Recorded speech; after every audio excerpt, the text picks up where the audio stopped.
C'est j'espère que vous allez bien. On se retrouve pas pour une review, mais on va faire le bilan très rapidement de ce qui s'est passé dans cette fameuse soirée du mardi où on avait du coup au Wrestling Dynamite qui était en face à face avec NXT. Je rappelle l'histoire, on avait du coup NXT qui est toujours mardi maintenant depuis un an et demi, 2 ans. Et Dynamite qui est toujours diffusé le mercredi comme à l'époque où on avait les Wednesday Night Wars, là c'est les Tuesday Night Wars. À l'époque, on avait du coup les guerres du mercredi entre NXT et Dynamite, et depuis, du coup, Dynamite s'est toujours diffusé le mercredi, sauf cette semaine où, du coup, on avait, je crois, le baseball, si je dis pas de bêtises. Attention, je regarde pas trop le baseball ni tous ces sports qui sont très populaires aux États-Unis, mais on avait le baseball, et à ce qui paraît, le baseball c'est quelque chose de très très grand aux États-Unis, donc forcément, au Wrestling Dynamite était obligé de changer de jour et de se diffuser le mardi. Bon, encore une fois, comme je l'ai dit dans ma précédente vidéo, j'imagine que c'est une décision très réfléchie. On sait que Dynamite et Tony Khan en particulier, ils aiment bien titiller. D'ailleurs, Tony Khan, c'est un vrai gamin.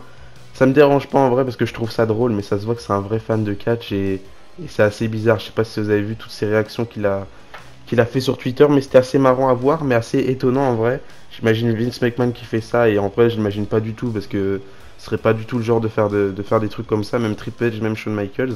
Mais là, Tony Khan, il a pris vraiment les choses à cœur. C'était très drôle, mais on y reviendra du coup par la suite. Donc, comme je le disais, Dynamite était forcé à changer de jour, mais ils se sont mis le mardi. Et évidemment, comme ça, ils vont un petit peu titiller les ratings de NXT. Sauf que Shawn Michaels et Triple H, eux aussi, qui sont de très gros gamins, j'imagine, mais eux, ils le montrent pas en public. Ils ont décidé de sortir le gros show, leur gros show de l'année. Après, forcément, moi je trouve ça assez logique. On avait Edge, du coup, Adam Copeland, qui allait faire son premier match, du coup, dans cet épisode de Dynamite. Il fallait que NXT réagisse. Mais sauf que là, ils ont sorti l'artillerie lourde. Ils nous ont annoncé Cody Rhodes au départ, Asuka, John Cena qui allait du côté de Carmelo Hayes, Paul Heyman qui allait du côté de Braun Breaker. Et ils nous faisaient 2-3 petits teases par rapport à l'Undertaker, on y reviendra juste après. Et du coup, au Hit Wrestling, eux aussi ont décidé d'annoncer 2-3 petites choses. Il y a pas mal de choses qui ont changé depuis aussi. Donc il y avait le fameux match de Edge, il y avait un match de championnat John Moxley contre Orange Cassidy, mais qui a été annulé à la fin. À mon avis, il n'était pas prévu du tout ce match-là, mais c'était peut-être pour booster les ratings. Ils ont décidé d'annoncer ça. Finalement, John Moxley était blessé, était pas apte. Ils ont annoncé ça à la dernière minute. NXT avait également décidé de mettre les 30 premières minutes du show sans pub, donc forcément ça aussi ça booste les ratings, puisque quand il n'y a pas de pub, forcément ça incite les gens à venir voir et rester le plus longtemps possible, sans switcher de chaîne au moment où il y a la pub. En général on fait un petit peu près tout ça, tu regardes ton programme à la télé, tu vois qu'il y a la pub, tu changes vite de chaîne, tu passes à autre chose, et limite tu risques de plus revenir sur ce que tu regardais, donc forcément c'était une belle manière de la part de NXT de commencer à booster ses ratings pour cet épisode-là. En réponse, Dynamite ont décidé de faire la même chose, faire 30 minutes de show sans pub dès du coup le commencement de l'émission. Et Tony Khan avait annoncé aussi sur les réseaux sociaux qu'il essaierait de tirer ça le plus longtemps possible. Finalement, je crois que les deux shows ont fait plus ou moins 45 minutes sans pub, assez impressionnant quand même.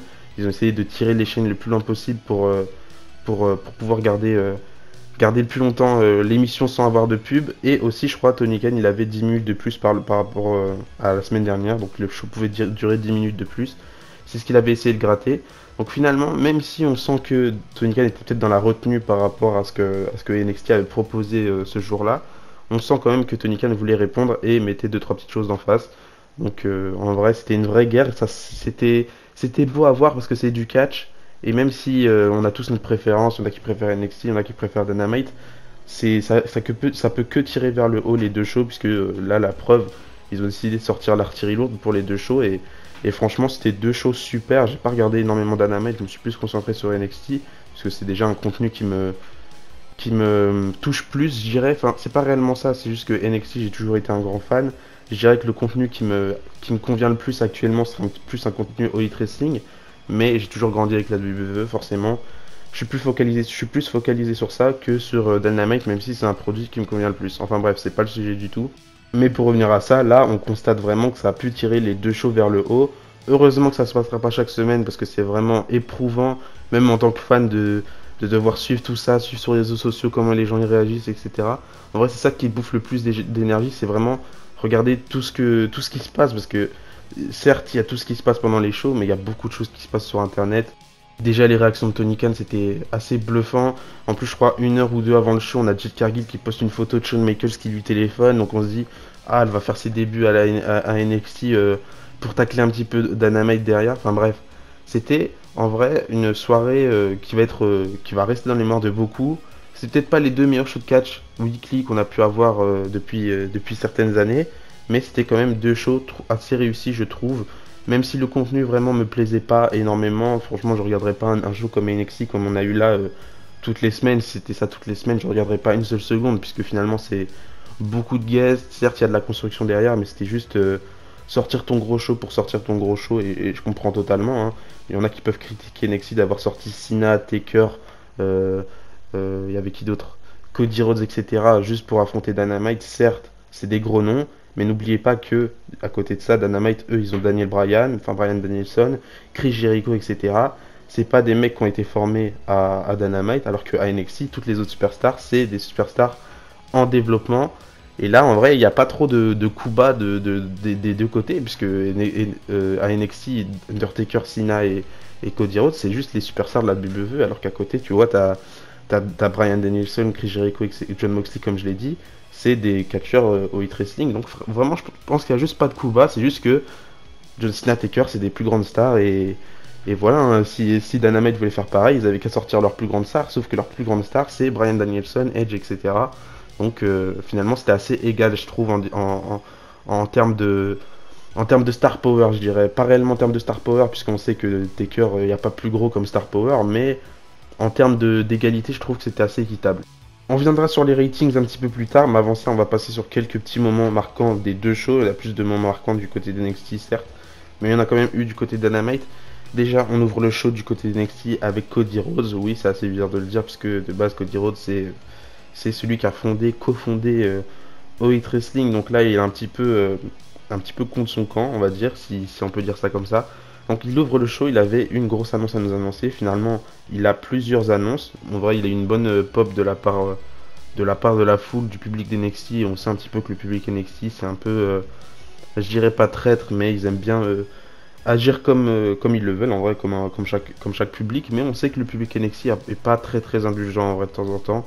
C'est un public un petit peu chauffé. Je suis pas vraiment fan du nouveau public d'NXT. J'aimais bien l'ancien public où c'était vraiment que des fans de catch. Et là, c'est un petit peu plus des gens invités.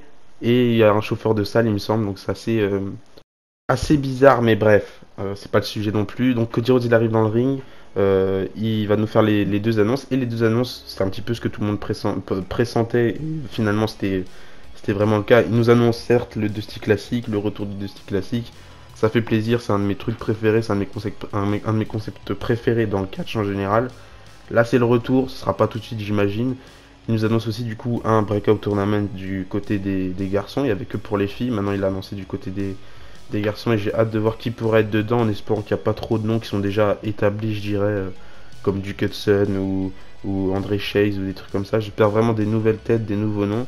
C'est le genre de tournoi que j'aime bien en vrai personnellement, même si c'est un petit peu plus kayfabe que par exemple Cruiserweight classique ou Million classique, mais ça reste quand même un truc compétitif, donc ça me fait plaisir et j'ai hâte de voir quel nom pourrait y être. Mais c'est un petit peu les deux grosses annonces qu'il nous a fait. Il va se faire interrompre par Dominic Mysterio, il me semble.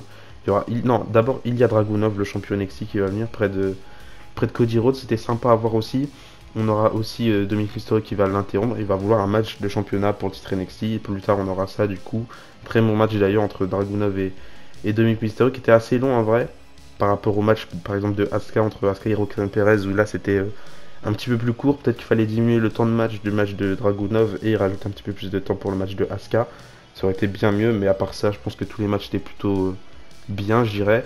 Et en plus, comme arbitre spécial pour match Dragunov, on avait LA Knight, donc la WWE a vraiment sorti tout ce qui plaît aux fans actuellement, même si encore une fois, LA Knight c'est pas trop ma tasse de thé, je dirais. Du côté d'NXT aussi, pas mal de moments marquants, sachant qu'il commence avec un buy-in, du coup un petit kick-off, on va dire, le show qui commençait sur YouTube avec Minoru Suzuki qui affrontait Eddie Kingston. C'était sympa à voir ça aussi. Et ils ont commencé le show par un gros Bryan Danielson contre Swerve Strickland, donc là c'était vraiment très très bien. J'ai les ratings par rapport à ces deux segments-là, les ratings de NXT avec l'ouverture du show avec Cody Rhodes, et les ratings de Dynamite avec le match Swerve Danielson. On y reviendra un petit peu plus tard. D'abord, je donnerai les ratings des shows en global, de la moyenne des shows, mais ça, ce sera un petit peu après. Donc, on a eu ça comme marquant. On a aussi du coup eu Orange Cassidy qui affrontait qui affrontait qui déjà? Il affrontait Ray Phoenix, je pense, si je dis pas de bêtises. Ouais, Ray Phoenix, il devait défendre son titre face à Jon Moxley, mais finalement il a défendu contre Orange Cassidy. Orange Cassidy qui redevient champion international. Je sais pas trop quoi en penser personnellement. Je suis pas fan de ce titre-là, j'aimais bien le règne de Orange Cassidy au début, mais j'ai pas compris pourquoi le faire drop le titre contre Moxley. Puis Moxley qui drop le titre très vite contre Ray Phoenix, et là Ray Phoenix qui drop le titre très vite sur Cassidy, un petit peu les mêmes bookings pour le titre TNT, et ça me dérange un petit peu, même si le titre TNT revient plutôt bien, je trouve, actuellement. On a eu un autre changement de titre avec Hikaru Shida qui arrive à battre Saraya, enfin, Saraya qui est plus championne. Je pense que ça fait plaisir à beaucoup de monde que Hikaru Shida redevienne championne, mais là pareil, le booking du titre féminin est vraiment assez spécial et assez bizarre, et je sais pas trop quoi en penser. J'ai l'impression limite au Elite Wrestling actuellement, le seul titre qui est plutôt cohérent, c'est le titre de champion du monde poids lourd, enfin champion du monde poids lourd, le titre de champion du monde au Elite Wrestling tout court, qui est bien utilisé en vrai, puisque j'aime beaucoup ce qui se passe avec MJF et Jay White. Mais à part ça, les autres titres, c'est pas trop le top, hein. Mais les titres trio, c'est pas grand chose. Titre TNT actuellement, c'est bien, mais avant, c'était pas top. Titre international, c'est plus si top qu'avec Orange Cassidy en tant que champion. Titre TBS, on s'en fout un petit peu. Y a quoi d'autre? Titre féminin, on s'en fout un petit peu. Et titre tag team, bah, on a FTR qui a fait un long règne et qui ont drop très rapidement. Dans un match très rapide contre Ricky Starks et Big Bill, W. Morris et la fin Big Cass. Et évidemment, comme en marquant pour les deux shows à la fin du show, d'un côté on avait le fameux Braun Breaker contre Carmelo Hayes, avec d'un côté John Cena qui était du côté de Carmelo Hayes, et de l'autre côté on avait du coup Paul Heyman qui était du côté de Braun Breaker. D'ailleurs, Paul Heyman qui a super bien vendu Braun Breaker, qui disait que c'était un futur main eventer de WrestleMania. Il l'a présenté à la Brock Lesnar, c'était incroyable. Je pense vraiment que Braun Breaker c'est un futur Paul Heyman guy. C'est peut-être un petit foreshadowing qu'ils nous font. Pas vraiment un foreshadowing de fou, puisque ça a l'air plutôt obvious, je trouve, ce truc-là. Mais vraiment super intéressant, super bien à voir, super bien amené. Avant le main event, il y a John Cena qui nous fait une promo où il dit que tout le monde est SmackDown, tout le monde est Raw et tout le monde est NXT. Ça me rappelle à l'époque où je regardais les DVD, il y avait ce fameux DVD, tout le monde est Mickey là. Enfin bref, je sais pas pourquoi je parle de ça. Mais du coup, on a Braun Breaker qui va intervenir, et il va attaquer Cena, mais Cena il va savoir s'en sortir correctement. Si je dis pas de bêtises, hein, je crois que c'était Braun Breaker. Là, j'ai un trou de mémoire. Ouais, c'était Braun Breaker. Après ça, on a eu le main event, mais avant ça, on va aller sur le main event de Dynamite, où là, on a eu Luchasaurus contre Edge, enfin contre Adam Copeland. Je vais avoir du mal à m'y faire. Mais c'était un bon match en vrai, c'était un bon petit main event. À la fin, c'est parti un petit peu en n'importe quoi, avec Danielson qui est là, Christian qui est là, un peu tout le monde qui est là. C'était sympa à voir, mais sans plus en vrai. Juste première victoire pour Adam Copeland du côté de Elite Wrestling.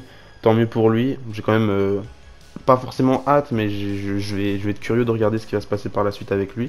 Mais du coup, le main event de NXT avec un sacré match entre Carmelo Hayes et du coup Braun Breaker. On a même Saucy quoi qui a voulu intervenir, prendre un escalier et attaquer quelqu'un avec. Enfin, attaquer, j'imagine, Carmelo Hayes avec. Mais on a Cena qui est là pour l'en empêcher. Victoire de Carmelo Hayes qui remporte le match, tant mieux, ça me fait plaisir. Celui qui remportait ce match là, il y avait un truc à la clé, donc c'était pas juste un match random pour faire un Carmelo Hayes contre Braun Breaker 3ème édition. Non, celui qui remportait le match, il rejoignait le triple threat match, enfin le match à deux de base, mais ça faisait un triple threat match du coup à la fin. Et celui qui remporte ce match là la semaine prochaine affronte Dragunov au prochain pay-per-view, j'imagine, à Halloween Havoc ou à Deadline, je sais plus du tout, j'en ai plus aucune idée. Mais du coup, Carmelo Hayes qui rejoint Dijakovic et j'ai un trou de mémoire, et Baron Corbin, voilà, celui qui remporte le match, comme je l'ai dit, affronte Dragunov pour le titre. Hâte de voir qui remportera ce match là, même si je pense que le mieux ce serait de faire Dijakovic contre Dragunov, encore une fois. Même si on a déjà eu ce match là plus tôt dans l'année, je pense que ce serait intéressant de l'avoir une deuxième fois. Mais du coup voilà, victoire de Carmelo Hayes. Après le match, on a Braun Breaker qui attaque Carmelo Hayes. Il dit que c'est lui le vrai badass actuellement. Et forcément il dit badass. Gong de l'Undertaker, il fait son entrée en American Badass. Il vient face à Braun Breaker, il lui dit 2-3 petits mots. Il va faire la fin du micro, gros coup de poing dans la gueule, choke slam. Et on termine le show comme ça. C'était vraiment très très bien. À la fin on a Carmelo Hayes et l'Undertaker qui sont ensemble. C'était super beau à voir. D'ailleurs par rapport aux ratings maintenant. Ah oui, avant ça, j'ai oublié parce qu'il y a eu tellement de choses. On a eu aussi un segment avec MJF, le champion Elite Wrestling, et Bang Bang Gang, du coup la team de Jay White, Juice Robinson, etc., qui a été très mal perçu par le public, et je le comprends en vrai. Je veux pas trop en parler dans les détails, mais en gros, il y a eu une petite blague de la part de Juice Robinson avec du coup MJF qui a pas été très bien perçu. Je vous laisse faire vos recherches, j'ai pas trop envie d'en parler, mais c'était très mal vu, surtout avec ce qui se passe en ce moment dans le monde. Donc en vrai, je comprends la réaction des fans, je comprends aussi le point de vue d'MJF qui s'est expliqué sur les réseaux sociaux, mais je pense que avec tout ce qui se passe, c'était vraiment pas le moment de faire ce genre de blague. Et mais bon, c'est pas non plus très dramatique, même si c'était pas le bienvenu, c'était pas non plus très grave, mais je pense qu'on va vite passer à autre chose en espérant qu'on continue pas sur ça parce que c'est vraiment pas la bonne chose à faire. Mais du coup, on va vite passer au bilan des ratings. Déjà pour OX Wrestling Dynamite, en global, ils ont fait plus ou moins 609 000 viewers du coup, avec 0,26 sur la tranche 18-49 dans la démo, etc. En vrai, c'est la démo qui est plus importante, le 18-49.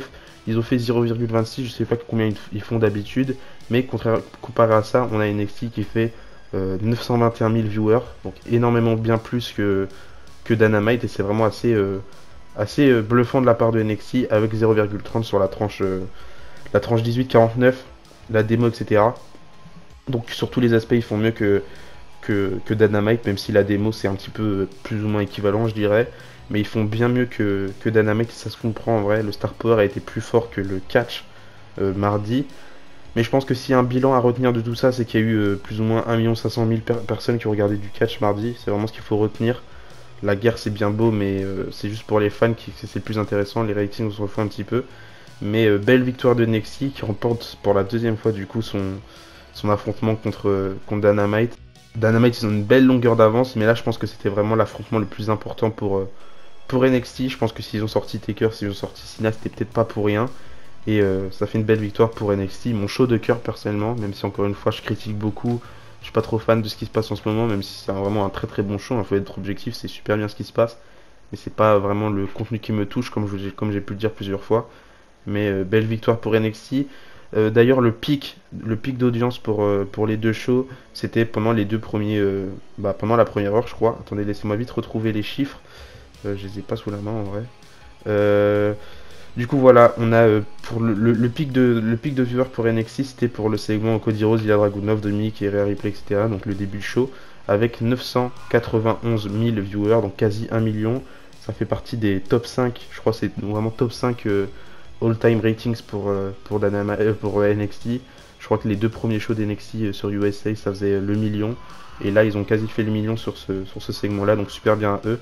Et le segment Christian Cage promo et Bryan Danielson contre Swerve, ça a fait 731 000 viewers, donc il y a quand même un bel écart entre les deux. Mais c'était vraiment les moments qui a plus marqué, j'imagine, les fans de catch, parce que c'était le début de show en général. Forcément, quand le show commence, t'es tout de suite connecté, plutôt qu'à la fin où t'as tendance plutôt à te déconnecter.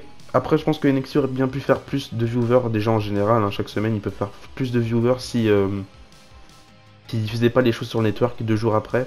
Parce que forcément, les fans, en sachant que le jeudi, le show sera diffusé sur le network, forcément, ils vont pas regarder en direct. Alors que s'ils faisaient comme Raw et SmackDown, diffusé 4 semaines plus tard, même si c'est moins bien pour les abonnés du network, et j'en fais partie, bah forcément t'as plus tendance à regarder ce qui se passe directement plutôt que d'attendre 4 semaines pour rattraper le show. Mais donc voilà, c'est juste ma petite analyse. C'est un petit peu tout pour cette vidéo, c'est tout ce qu'il y avait à dire, à part les réactions de Tony Khan qui étaient assez drôles. Je vous encourage à aller regarder ça sur Twitter, c'était assez drôle, c'était pas méchant. Au départ on a juste Tony Khan qui va un petit peu insulter, mais très gentiment, Triple H et Shawn Michaels en disant que c'était des chauves trous, et vous avez compris la suite. C'était le message qu'il avait à leur faire passer. Et par la suite, il a très mal réagi à cette victoire de NXT. Il a eu tous les posts disant que Dynamite c'était bien mieux. Il a répondu à quelqu'un qui avait mis une photo de Shawn Michaels en IA avec le titre de Booker de l'année. Il disait qu'avec ce show d'NXT là, il était loin d'avoir gagné ça, Shawn Michaels. Donc plein de petites piques, et en contrepartie Rhea Ripley qui like toutes ces petites piques à la Elite Wrestling. Un bon petit tweet aussi de Bayley qui m'a fait extrêmement plaisir, où elle dit NXT Forever, ça m'a fait plaisir, moi qui suis un grand fan de Bayley et de NXT. Mais du coup voilà, on se retrouve prochainement pour ma review de SmackDown du coup cette semaine. Et d'ici là, je dis à la prochaine, n'oubliez pas, tant que catch l'esport. Bisous bisous.